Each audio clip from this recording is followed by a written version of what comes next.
Bashkimi Evropian thotë se zgjedhjet e 11 majit ishin gjithëpërfshirëse dhe transparente përmes një deklarate të përbashkët nga shefja e diplomacisë së jashtme Kaja Kallas dhe komisionerja për zgjerim Marta Kos, përgëzohen autoritetet për zhvillimin normal të procesit zgjedhor në të gjithë vendin. Në deklaratë përmendet edhe vota e diasporës për herë të parë. Bashkimi Evropian i referohet edhe përfundimeve paraprake të OSBE-ODIR-it, duke theksuar se dita e zgjedhjeve ishte e qetë dhe organizuar mirë, pavarësisht disa mangësive. Të dielën qytetarët e Shqipërisë kanë ushtruar të drejtën e tyre demokratike për të votuar dhe për të zgjedhur përfaqësuesit në kuvend. Ne përgëzojmë të gjitha autoritetet përkatëse që siguruan zhvillimin normal të procesit zgjedhor në të gjithë vendin. Këto zgjedhje kanë shënuar gjithashtu për herë të parë dhe përfshirjen e votimit nga jashtë vendit. Sipas gjetjeve dhe përfundimeve paraprake të misionit të vëzhgimit të OSBE-ODIR-it, zgjedhjet u menaxhuan në përgjithësi në mënyrë gjithëpërfshirëse dhe transparente, ndërsa dita e zgjedhjeve ishte e qetë dhe organizuar mirë pavarësisht disa mangësive, thuhet në deklaratën e përbashkët të Bashkimit Evropian. Teksit e klima e polarizuar politike vë edhe Bashkimi Evropian, i cili vlerëson se kandidatët patën mundësi të zhvillojnë fushatën e tyre në mënyrë të lirë.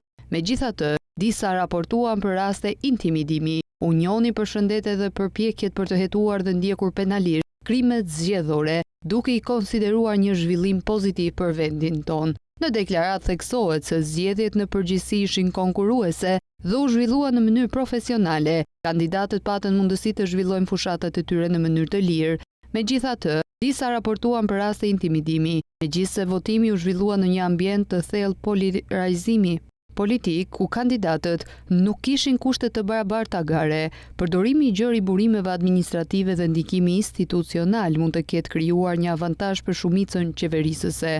Janë bërë shumë pretendime për ushtrim presionin ndaj votuesve, veçanërisht ndaj punojësve të administratës publike. Përpjekjet e koordinuara për të hetuar dhe ndjekur penalisht krime zgjedhore janë një zhvillim pozitiv, por kërkohet vazhdimsi për të adresuar shqetësimet e vazhdueshme mbi parregullsitë zgjedhore. Pavarësisht medias, vijon të mbetet problematik dhe mbulimi mediatik i fushatës ka vazhduar të favorizojë partitë kryesore, ndërsa transparenca mbi financimin e fushatës ka qenë e kufizuar. Bashkimi Evropian ndër të tjera thekson se do të ndjekë me kujdes zhvillimet zgjedhore deri në certifikimin përfundimtar të zgjedhjeve. Bashkimi Evropian bën thirrje që të vijohet me reformat në antarësim, duke theksuar në deklaratë se integrimi në Bashkimin Evropian është objektivi strategjik kombëtar.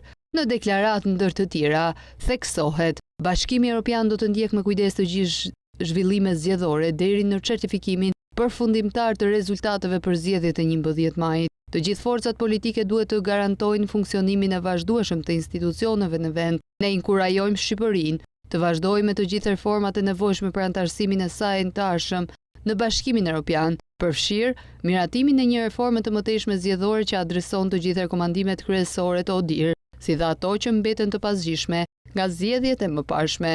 Procesi i integrimit të Shqipërisë në BE është një objektiv strategjik kombëtar dhe një përpjekje gjithëpërfshirëse shoqërore, e cila gëzon mbështetje të fortë nga qytetarët shqiptar.